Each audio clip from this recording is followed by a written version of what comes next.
쌍꺼풀 수술하셨죠? 쌍꺼풀한 사진을 제가 올렸어요? 네. EBS 다큐멘터리 당신은 사라지지 않는다의 한 실험. 해당 실험에서 순천향대 정보보호 동아리 학생들은 단 몇 분 만에 실험 참가자들 전원의 신상을 털어내는 놀라운 퍼포먼스를 보여줬습니다. 아니 이게 출신 학교는 어딘지 혈액형은 뭔지 하는 수준의 신상이 아니라 쌍꺼풀 수술은 언제 했는지 작년 크리스마스는 혼자 지냈는지 초등학교 때 어떻게 고백을 했는지 와 같은 매우 디테일한 내용들이라 실험 참가자들 뿐만 아니라 해당 방송을 보는 시청자들도 입을 쩍 벌리게 했더랬죠. 대한민국 해킹의 미래가 밝다. 아니 이 정도의 개인정보를 순식간에 캐내다니 정말 대단한 해킹 실력을 갖추고 있는 건 아쉽게도 아니었습니다. 뭐 이걸 보시는 여러분들도 이 학생들이 사용했던 방식을 따라하면 그 누구의 신상이든 1분 만에 털어내는 게 가능하니까요. 으잉 뭐라고? 지금으로부터 약 10년 전 신상털기라는 것이 처음으로 유행하면서 덩달아 신상털이 전용 검색 엔진이 생겨났습니다. 해당 사이트는 등장한 지 1년도 채 안 되어 검색어 1위에도 오르고 사회명 기사 메인을 장식하는 귀여움을 토해내며 수없이 많은 신상털이범들을 양산해냈죠.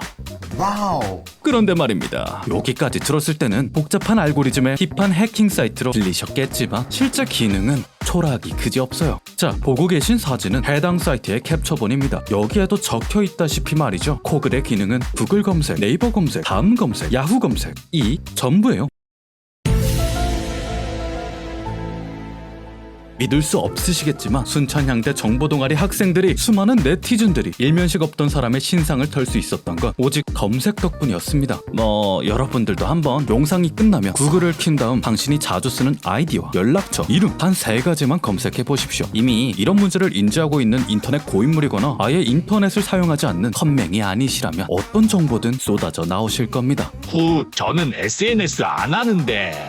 해당 내용은 SNS를 하지 않는 사람들도 피해갈 수 없는 이야기입니다. 당신이 인지하지 못하는 사이에 당신이 속한 학교나 회사 같은 단체에서 공개된 정보들이 지금도 인터넷을 떠돌고 있으니까요. 실제 SBS 스페셜 나를 잊어주세요 에서 진행한 실험에서도 비슷한 결과가 나왔었습죠. 대부분의 실험 참가자들도 처음에는 여러분들처럼 검색해봤자 딱히 지울 거 없을걸요 하는 시큰둥한 반응을 보였지만 참가자 전원이 실제 검색된 결과를 마주하자마자 창백한 얼굴로 원하지 않는 글과 정보들이 있다며 의견을 바꿨습니다. 뭐 그렇게 나오는 검색 결과들은 대다수 이런 것들입니다. 철없는 시절 올리는 저격글부터 페이스북에 올린 첫사랑과의 연애 사진들, 시간 낭비 서비스, 아니 소셜 네트워킹 서비스, SNS에 우리들이 별 생각 없이 남겼던 흔적들이 인터넷에 망령처럼 떠돌고 있었던 것이죠. 그러나 진짜 문제는 말입니다. 이런 정보들이 우리 주변 사람들에게만 보여지는 게 아니라 당신과 얕은 관계를 유지하는 지인들, 당신이 싫어하는 사람들, 더 나아가 얼굴도 모르는 제3자에게까지도 노출이 된다는 사실이죠. 아니, 저는 연예인도 아닌데 저 같은 사람 신상을 누가 터나요? 누가 터냐고요? 2010년 진행된 한 설문조사에 따르면 말입니다. 미국 채용 담당자 및 인사 전문가의 75%가 SNS로 온라인 뒷조사를 했다고 밝혔으며 마이크로소프트사 인사팀의 86%는 온라인 기록이 채용에 영향을 주는 게 당연하다고 응답했답니다. 심지어 영국 에삭스의 한 사무직 여성이 개인 페이스북에 준내 지루해 라는 글을 남겼다가 해고를 당하는 일이 생기기도 했죠. 일본의 기업들은 이미 오래전부터 개인의 SNS를 몰래 확인하고 있고 우리나라에서도 인사의 SNS를 참고하는 일이 매우 잦아졌습니다. 뭐 이 정도는 순한 맛이죠. 월에 7천에서 1억 정도 한다고 하는데 이렇게 해도 절대 안 잡힌다. 굉장히 쉽게 많은 돈을 벌 수가 있다. 웹 강연도 다니고 한국에 대한 이해가 우리 컨텐츠의 핵심 경쟁력이다. 이런 식으로. 타이완에서는 한국인들의 SNS 사진을 긁어 모아서 업체에 팔아넘기는 사업까지 생겨났고 도용된 사진들은 티셔츠부터 음료수, 화장품, 데이팅 앱, 더 나아가 선정적 광고까지 사용된답니다. 또 이뿐만인가요? 최근 SNS를 중심으로 일어나는 사이버 스토킹은 말 그대로 사이버 세상에서 찝쩍거리며 스토킹을 하는 범행을 일컫는데 해당 범행은 한 번도 만난 적 없는 제3자가 일으키는 경우가 다반사라고 합니다. 최근엔 모 주작한별 유튜버님이 직접 사이버 스토킹의 예방을 위해 단 한 장의 사진만으로 단서를 찾아 집 주소를 정확히 파악하는 퍼포먼스를 재현하기도 했는데 이런 일이 실제로 일어난다고 생각하면 상상만으로도 등골이 오싹하죠.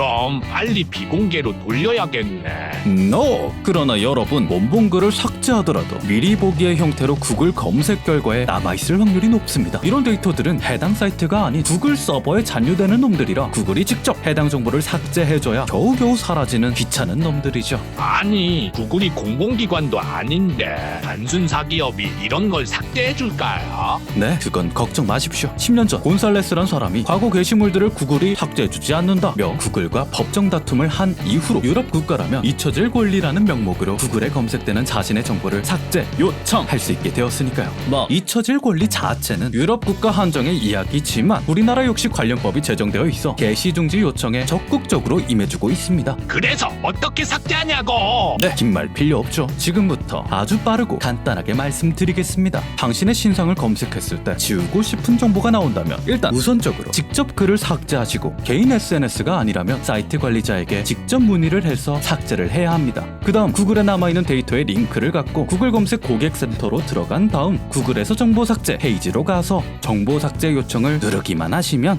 짜잔! 끝입니다. 어때요? 참 쉽죠? 뭐 이렇게 다 풀고 보니 별거 아닌 정보 같지만요, 이런 사소한 거라도 아셔야 합니다. 아셔야 한다고. 이런 일들이 일어나는 원인 그 자체가 몰라서니까요. 가해자는 왜 잘못된지를 모르고 피해자는 왜 위험한지를 모르죠. 물론 피해자에겐 잘못이 없고 가해자는 머리에 총을 맞은 게 사실이지만 그 누구든지 미리 알았다면 예방하고 또 피해갈 수 있었을 겁니다. 여러분, 이제 시대는 바뀌었습니다. 우리는 정보기술, 인포메이션 테크놀로지의 시대에 살고 있죠. 그러나 세상은 바뀌었지만 아직도 많은 사람들이 기초적인 지식조차 몰라서 낭패를 보는 일이 종종 생깁니다. 스마트폰으로 쇼핑을 하고 키오스크가 주문을 받는 시대, 세계 최대 규모의 기업 자리를 애플, 아마존, 구글, 마이크로소프트가 차지하는 시대. IT는 이미 일상에 자리 잡고 있고 현대인에게 IT 지식은 취업, 승진, 자기 개발을 위해 반드시 갖춰야 할 교양이 되었습니다. 그러나 실용적인 부문을 빼놓고라도 우리가 취업을 못하고 승진을 못하기 이전에 해당 사례처럼 정말 아무것도 몰라서 피해보는 일이 없으려면 IT 지식이란 무기를 반드시 갖춰야 할 겁니다. 그렇지만 우리 같은 비전공자들이 IT 같은 전문 지식을 배울 수 있을까요? 너무 어려워 보이는데.